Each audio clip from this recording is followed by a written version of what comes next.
What is good, people? Welcome to another episode of the Undiluted Media Football Show. Once again, I am your host, Toni Afoke, and this is what we do.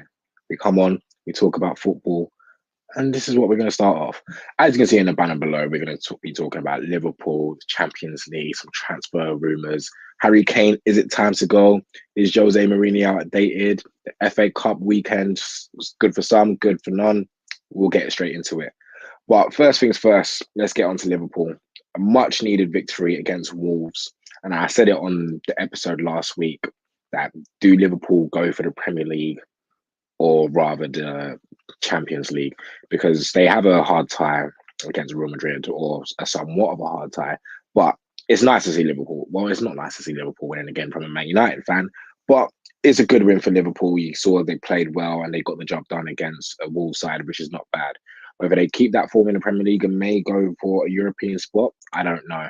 But it's up to Liverpool. As a Liverpool fan, or Liverpool fans can let us know in the comments or anything, you guys do not want to play in Thursday nights. I will tell you that for free. From a team that's played Thursday nights and has been playing Thursday nights, Liverpool don't want to be there. Will Salah still want to play Thursday nights? Will Van Dijk want to play Thursday nights? Do you know what I mean? It's one of them ones there where you have to think it's either Champions League or bust, or get that top four somehow. I know Liverpool are still a couple points away. You've still got Everton, West Ham, Tottenham even still in the mix. But who knows, Liverpool fans, we will see. Also, Man City comfortably through to the quarterfinals, and looking at the quarterfinal draw, so you've got Liverpool, Real Madrid, pretty decent tie there. Then you got Man City against Dortmund. Now, I do see Man City winning this one personally. I don't think they're Champions League favourites. I know everyone's talking about the quadruple, and I just want to quickly touch on that because I was watching the Carling Cup final. That's the Carabao Cup final. Sorry, that's Man City won on penalties and Sterling scored the winning penalty. And as soon as Sterling scored the winning penalty, the commentator, I'm not sure who it was at the time, was still saying, "Oh, Man City still in for the quadruple," and you know that's the talk this season, quadruple. And I was thinking, wow, like City were were in for the quadruple back then. Like these guys, when it comes to domestic stuff, they just don't miss. Do you know what I mean? Like they don't miss. And right now, City have been balling. Obviously, they've got the Carabao Cup final with Tottenham, which kind of looks like a win. But finals are finals. It's any given Sunday. Do you know what I mean? Anyone can have that. But I still don't see them as Champions League favourites. Obviously, they're going to win the league, and congratulations to them for winning the league and having the best squads in the league. But that's just Manchester City and Pep Guardiola. FA Cup as well. They've now got the harder tie in the FA Cup semi-final with Chelsea, and then Leicester and Southampton in the others, because Man United just can't play football apparently. But I still don't see City doing this quadruple. I don't see them winning the Champions League at all, because still that's the thing. It takes a lot to win a Champions League. Like, I know you can have a good team, and Guardiola's having a good team. I still don't even think this is Guardiola's best team in general. I know the crazy run they went on, but I still don't believe this is Guardiola's best team, only because I feel like this season in the Premier League has just shown that the best teams in the Premier League are the people with the best squads, not the best teams with the best squads, because everyone's been playing. There's been football constantly. I know we're in an international break now, but there's been constant football where players are playing 3 games a week practically, and you need to rotate a squad. And City can make 7 changes and still slap Fulham 3-0. I don't see, there's not many other Premier League teams, maybe a Man United or a Chelsea, that can get away with that. And even sometimes Man United, when they pick a rotated squad, they still can't win, hence Sunday's performance. But I digress. With City, I really see them, I feel like they'll beat Dortmund, but if they get either Bayern or PSG, if they get one of the big guns there, we might see, because they can be beaten. They got beaten by Man United quite comfortably, and it didn't really pose any threat against United there. But obviously, that's a derby. Maybe it's different. But over 2 legs, I still think Bayern Munich are my favourites to win it at the moment. So we'll see. We'll see when it comes to Man City. Benzema. Let me tell you something about Benzema. How underrated and unappreciated. I feel like he's still a world-class striker in my opinion, Karim Benzema. I remember as a kid when, for those that don't know, Benzema and Leon. If you want to go and watch Benzema back in the day, go watch Benzema at Leon. So I remember Man United had Leon in maybe the round of 16 of the quarterfinals. in the Champions League. And I remember this goal he scored because for those that don't know, before Benzema went to Madrid, he was at Lyon and he was linked with Man United. So he was supposed to Man United fans because he scored at Old Trafford, scored a really good snapshot goal. I'll never forget it. I was thinking, right, this kid, well, he was a kid back then, right? Saying this French kid is something else, carrying Benzema. And obviously went to Real Madrid. And he was a baller at Real Madrid, has the records, has a massive goal scoring record, and you can still see he's a focal point at Real Madrid. But obviously, Ronaldo came in, and Bale came in, and Benzema, Bale, BBC, or was it BBC, or however you really want to call them. Obviously, Ronaldo and Bale got the shine, and we kind of forgot about Benzema. But now we've seen without Ronaldo, without Bale at the moment, he's thriving. He's a focal point of the team. He can still maybe get Real Madrid over legs with Liverpool. Obviously, Liverpool haven't been as strong this season. And if Benzema goes up against Nat Phillips and them, man, in my opinion, that's barbecue chicken. Do you know what I mean? Word to Shaq, but that's barbecue chicken. So I really feel like Real Madrid might get out of that tie. And another reason why I think Madrid get out of tie, because one, Sergio Ramos now has more Champions League goals than Ronaldo, not Cristiano, obviously the real Ronaldo. I hate how we call him Fat Ronnie, but El Phenomenal will call him on this because we respect the real Ronaldo. He has more Champions League goals than David Villa, which is quite surprising as well because David Villa was a very good striker at his time, and Zidane as well. Which for a centre back is crazy in my opinion, and I feel like Sergio Ramos is still one of the, if not the best centre back in the world. Now I'm going to give you guys a mad stat which I saw the other day, which I think is absolutely absurd, and I don't think any other player can replicate this. So Real Madrid have not lost a Champions League. Let's let this sink in, right? Real Madrid have not lost a Champions League tie since, with Sergio Ramos in the tie, since 2015. Now I'm going to repeat that again. Real Madrid have not lost a Champions League tie, like a knockout stage, with Sergio Ramos in the team since 2015. So just know, if Sergio Ramos is playing that Champions League tie, they are winning.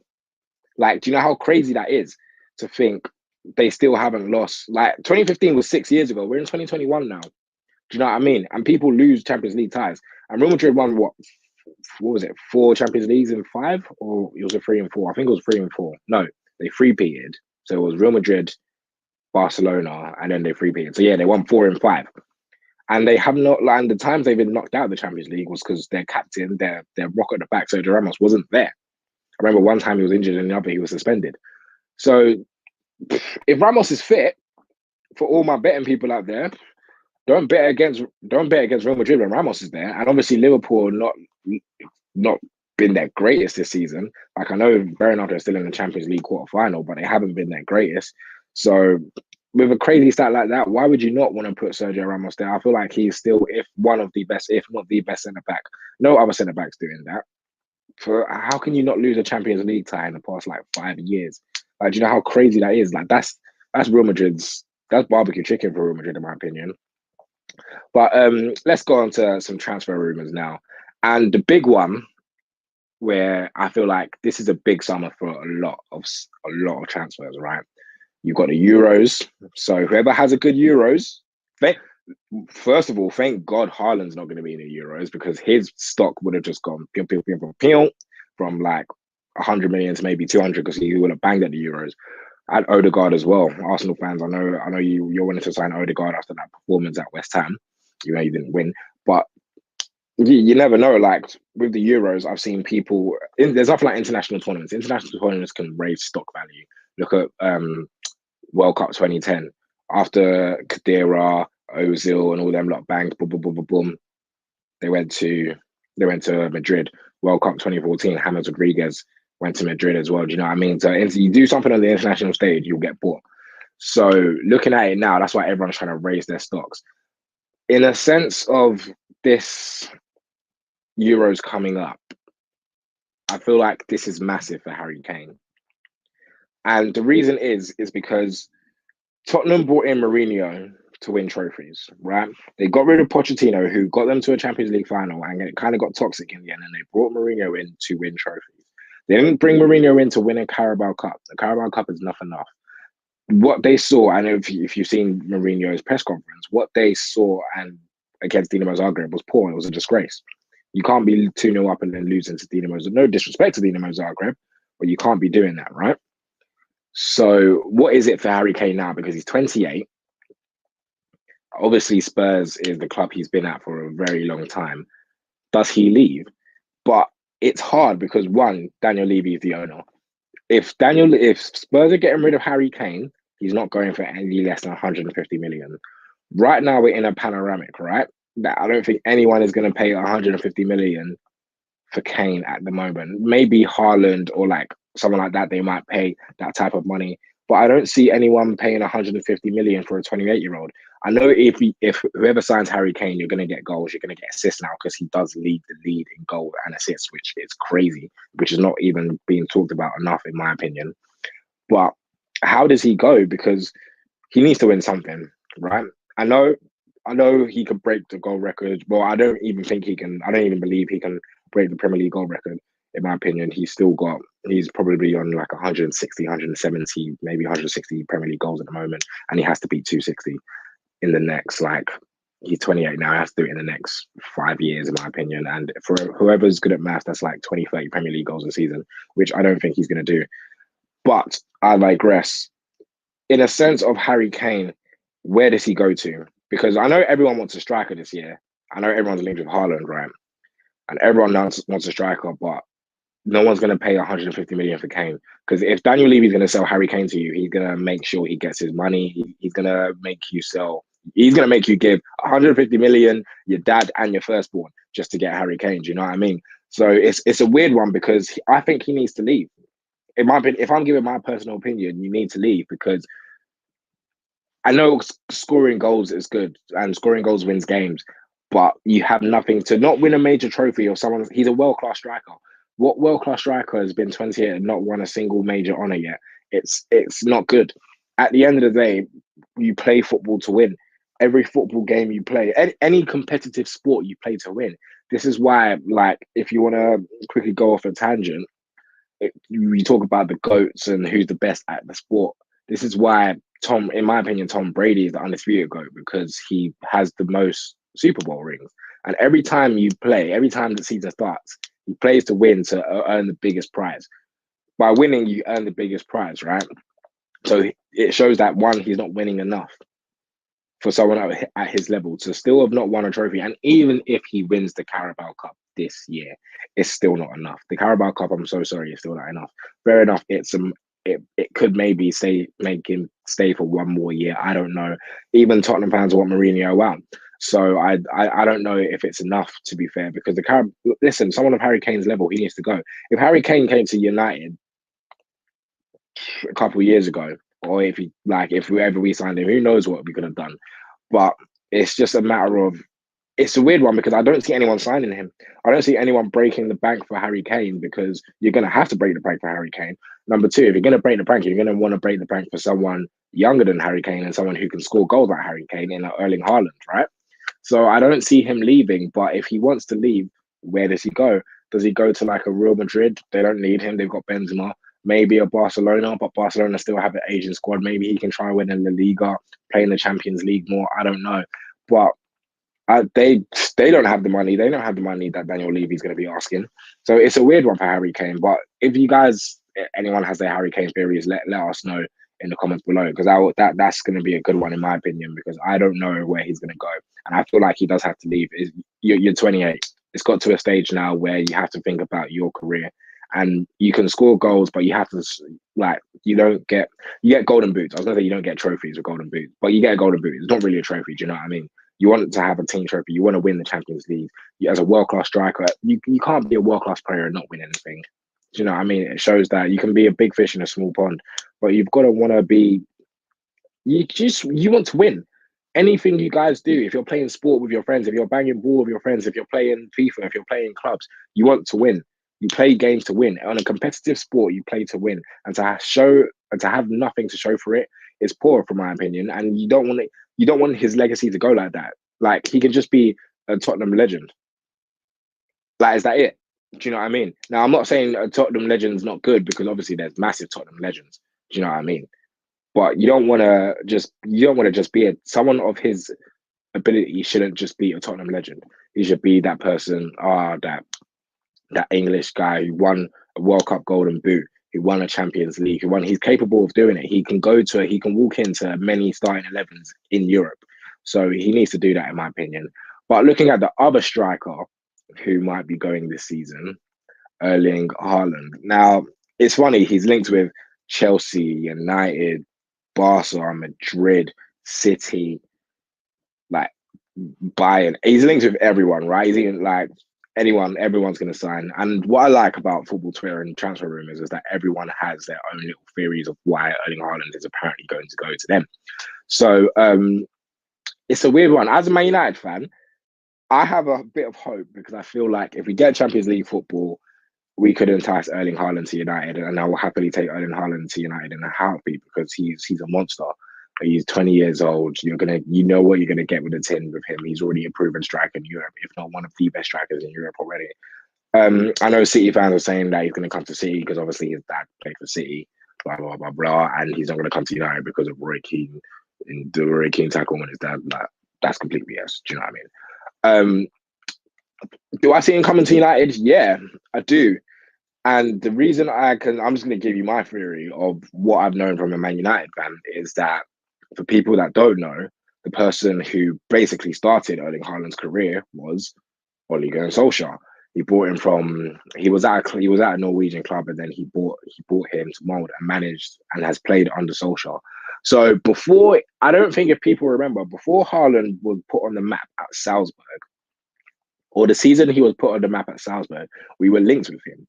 And I remember we were linked with him. I think this is when he scored like 9 goals in like the under 20 or under 17s or under 20 something. I don't remember. But I remember it was that summer we were linked with him. And I was thinking, who is this guy? Like, he's played, and just was saying, oh, he's played under Oli. He's now at Salzburg. So we're going to see him in the Champions League a bit. Obviously, had his season at Salzburg, we're thinking, this guy's good. Then he was linked with us in the January before he went to Dortmund. And the reason we didn't get him is because Dortmund, one thing Man United don't do, I'm not sure if neutral fans don't know, but one thing Man United don't do is release clauses. It's a small club thing, in my opinion. That's the reason why we were linked with Sergio Reguilon, and he went to Tottenham because United said, release clause? No, we don't do that, because if you play for Man United, we want you to stay with Man United. Do you know what I mean? It's a long-term plan. And I totally agree. I don't like release clauses because I've always said, if Haaland bangs next to a release clause, there's nothing you can do about it. That's why I don't even put release clauses on when I'm signing people on Football Manager, because he can be banging for me, and the next thing you know, I don't have a choice. They paid that thing, boom, he goes. Do you know what I mean? So that's why United didn't sign Haaland that January, because the Mino Raiola wants a release clause, and now everyone's thinking, oh, do we really want to do business with Raiola? Like the talent, Laurie Whitwell in the Athletic reported it, that the talent is like, we can look past that. The talent is way too much for us to just look past Haaland. And if Haaland goes to United, or if he just plays in the Premier League in general, it could be for United to see. I don't really see him going to Chelsea. Chelsea can't afford him because Abramovich is Abramovich, but at the same time, I don't really see it. And look, for instance, release clauses are bad. Like release with Neymar, we saw as a prime example of that. That's why I really don't. I feel like big clubs, and Dortmund are fine. Dortmund are like a feeder club. They know their players will play well with them. They won't win anything, and then they'll go off to better clubs and receive money. Because Dortmund are going to receive peas for Haaland, right? And they knew that, because they know, cool, we put a release clause on Haaland that activates next year, which is what, 60 million euros. And they have, if you guys know Alexander Isaac, he plays for, who did we just play? Real Sociedad. Alexander Isaac. So he's on loan from Dortmund at Real Sociedad, and he comes back when Haaland's release will go. So Dortmund have already got a plan. They've already saw it. They know he's either going this season or next. But I feel like he's going this season because people, well, this is the thing. We can wait till not this summer, the next summer, and then pay the 60 million release clause, and then you're happy. But I feel like he's too good that people are just going to be like, you know what, let's just break the bank for him now, because you want to get him in now.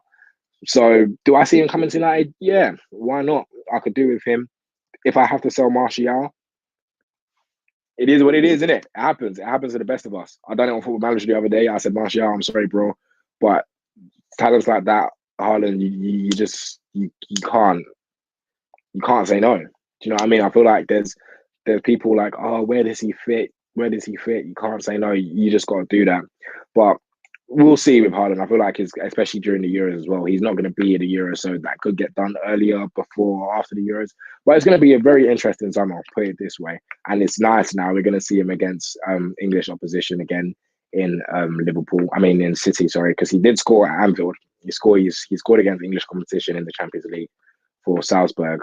He scored at Anfield, so let's see if he scored. Let's see what he's like against the best defense in the best defense is not American sports, the best defense in the league, and let's see if he's Premier League worthy, because there's Bundesliga tax. Unfortunately, we've seen it with Werner, we've seen it with Mkhitaryan, we've seen it with Kagawa, we've seen it with so many players from the Bundesliga that when they come to the Premier League, it's not as easy as playing Hoffenheim and them, man. But anyway, another rumor as well. There was, even though it's been shut down, Donny van der Beek rumors. But let's quickly talk about Donny, because it's a weird one, because Man United still haven't found a way to utilize him yet. And against Leicester, I think he was poor in my opinion. He was playing the ball too safe, and because Man United's midfield doesn't know how to pass the ball or keep the ball, his style of play doesn't work. Because if you remember that 18-19 Ajax team, they were passing the ball, the short passes. Donny was in the hub of it, passing and moving it around. But we don't do that. We're just literally, we try to find that killer pass often, and we rely on individual brilliance. So that doesn't really fit into Donny van der Beek's play and his style. And whether we figure it out or not, I don't know. An Ajax representative did say he's happy at United. He doesn't want to leave. And there's one thing I've learned from people in the game, and obviously from interviews, even Luke Shaw's interview today that was out for Sky Sports, is that Ole Gunnar Solskjaer's man management is second to none. You can say what you want about him, but the players want to play for him. That's something I've learned. I won't say who, but I know someone who has an ex-footballer who's spoken to people at the club, have said that his man management is second to none. That he's a really good man manager. Because listen, if you want to get managed by someone who's done it, right, especially at the club as well, someone who's telling you what to do is the best person you listen to them. Do you know what I mean?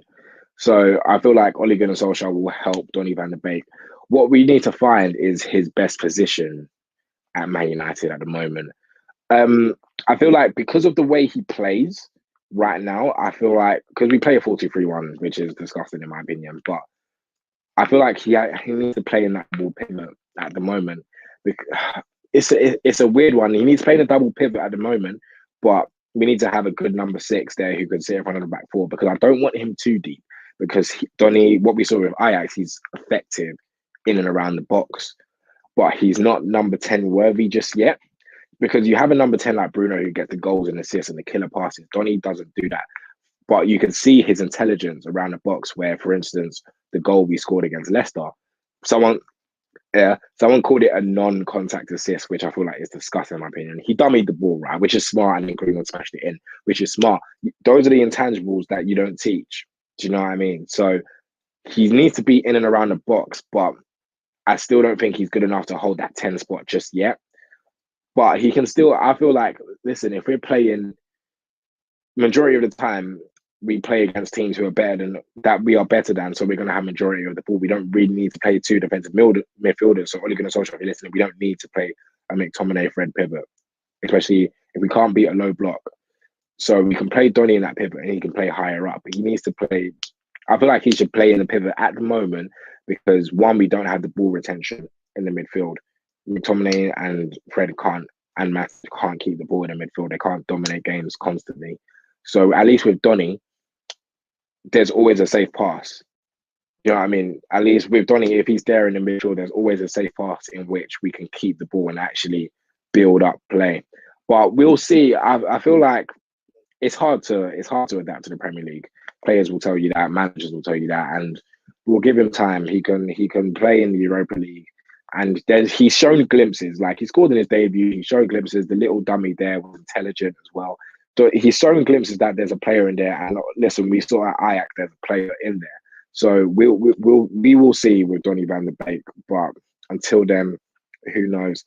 But let's talk about Chelsea and Thomas Tuchel revival, because they've got fair enough, the easiest draw. I know there's no easy draws in the Champions League, but they've got the easiest draw in the Champions League in Porto.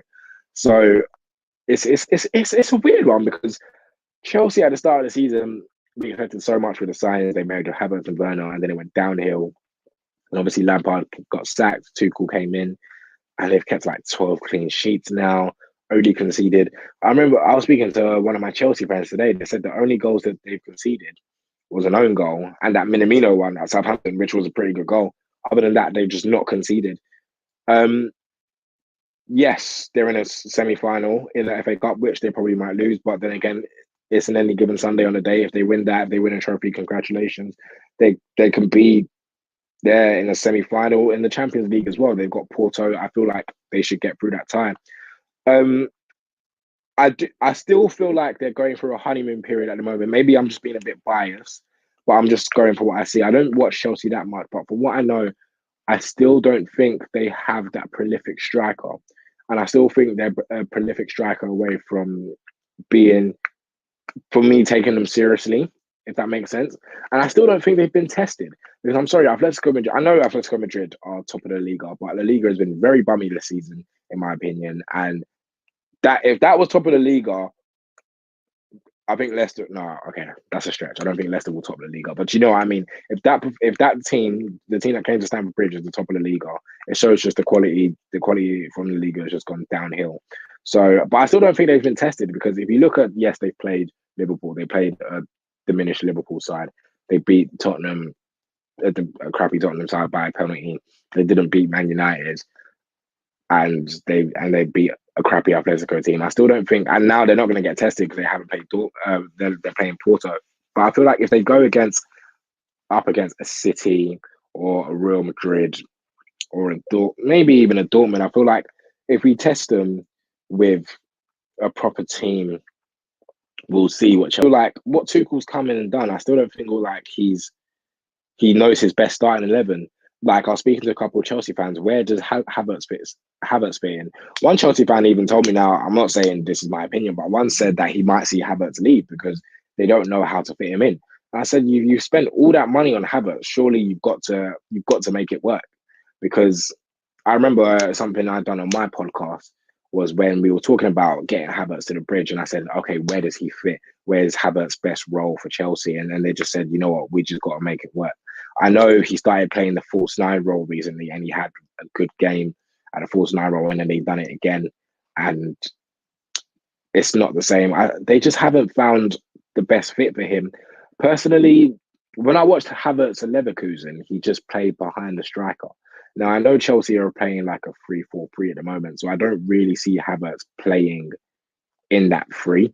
If they still want to do the whole three in the back nonsense, in my opinion, maybe a 3-4-1-2, something like that, where I feel like Havertz needs to be behind someone. He's like a second striker. If anyone that's played Pez in their lifetime, you remember the SS sign? Do you remember the Rooney when he was the number 8 at United? The second striker, Raul, for instance. I feel like that type of role will be best for Kai Havertz, in my opinion. I feel like that's the type of player I watched at Leverkusen and that he could fit that role. However, the reason he's not doing that at Chelsea right now is because, one, to have that role with Raul, he played next to Ronaldo. Rooney played when he played second striker. He was second striker to Berbatov. He was second striker to Van Nistelrooy. He was second striker to Saha. He was second striker to Tevez. Do you know what I mean? You need to have a prolific striker there. I don't think Havertz can be second striker to Giroud. I don't think he can be second striker to Tammy Abraham. And this is no disrespect to them, but listen, Chelsea are in for a striker for a reason, right? Maybe if he's second striker to Haaland, maybe we might see the best out of Kai Havertz. But I don't think he can kind of play that false nine. You don't really want to play him on the wing because he doesn't have that type of pace. So I feel like to get the best out of him, you've got to play him in that second striker role, because that's what the kind of role he was playing at with Dortmund. Like he was playing behind not Dortmund, sorry, Leverkusen. He was playing behind Kiesling and stuff like that. And yes, I know he's played false nine and he's played up front before, and you can see he gets goals, but he just needs to translate that in the Premier League. And it's easier said than done, in my opinion. It is easier said than done because the Premier League's not easy. It's not easy. But let's talk about Atletico, because obviously they're La Liga and they're top of the league. And we saw that dreadful display at Stamford Bridge. And it makes me wonder. I've never rated Diego Simeone as a manager. I feel like the 4-4-2 formation has him by the neck.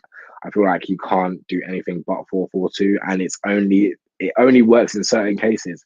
Because when Joao Felix, or Joao Felix, as how you're supposed to pronounce it, when he went to Atletico, I was upset because I said this guy has a talent and he's going to get wasted at Atletico.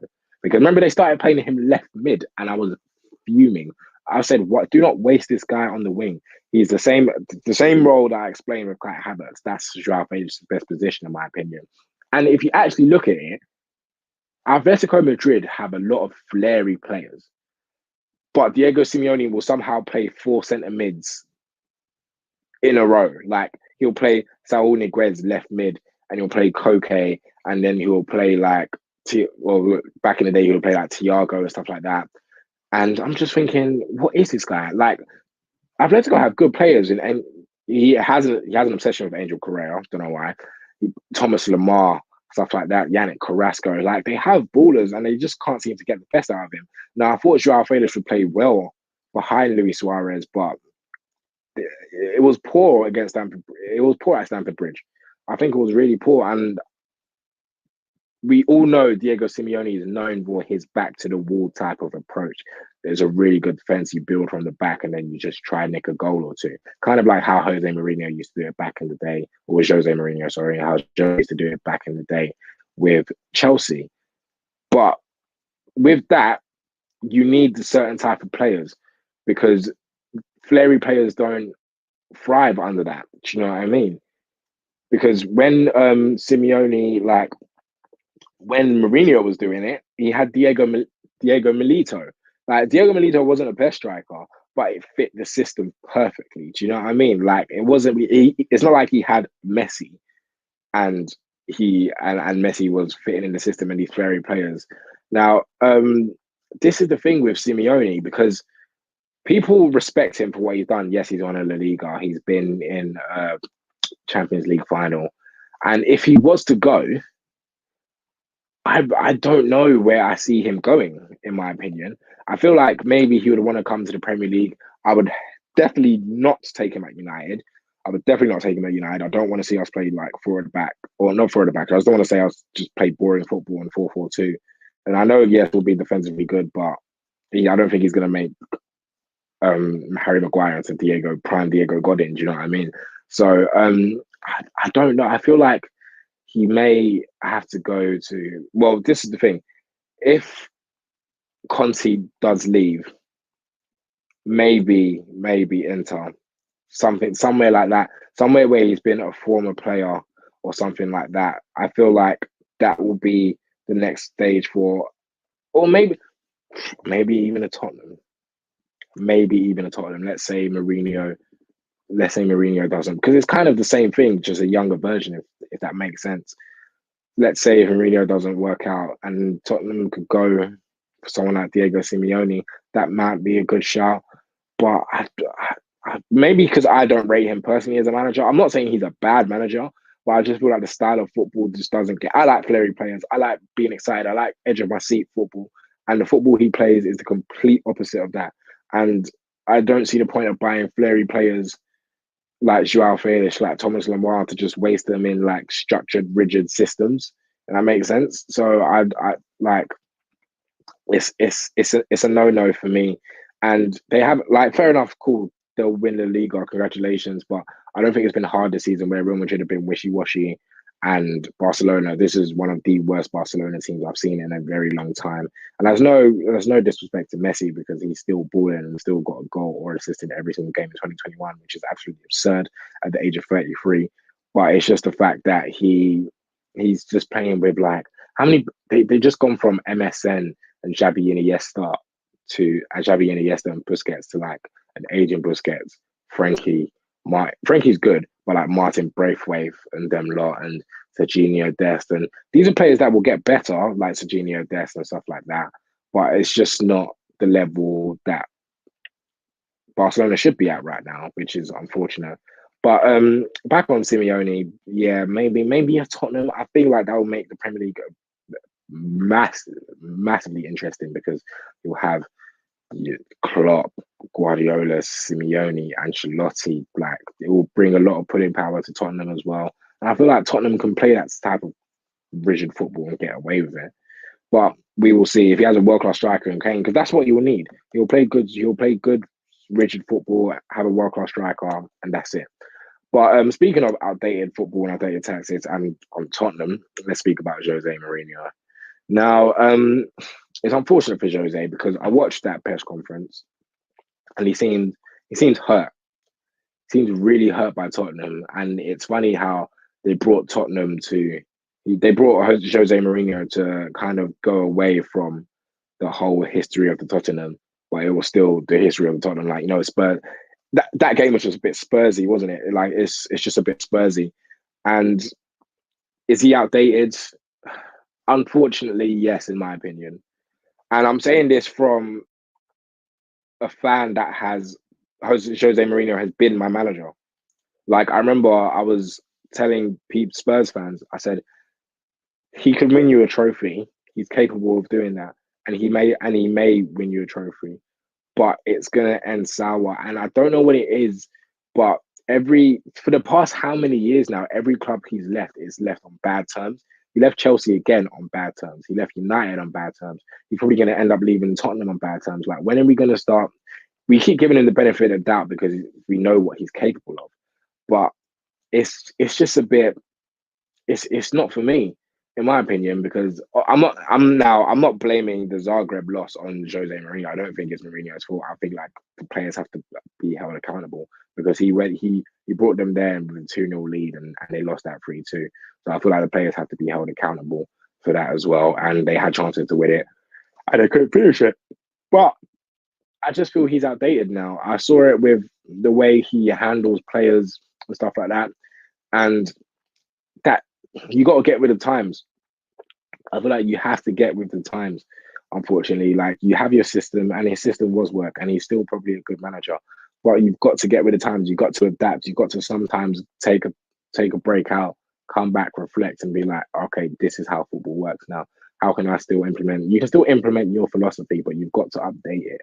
And right now, it just seems outdated, in my opinion. And I feel like it's going to end in bad terms. Some Tottenham fans want him out. Even if he wins the Carabao Cup, he's still going to say, okay, cool, I won a trophy at Tottenham. But so did Juan de Ramos, bro. Do you know what I mean? Juan de Ramos won Spurs a Carabao Cup or Carling Cup back then.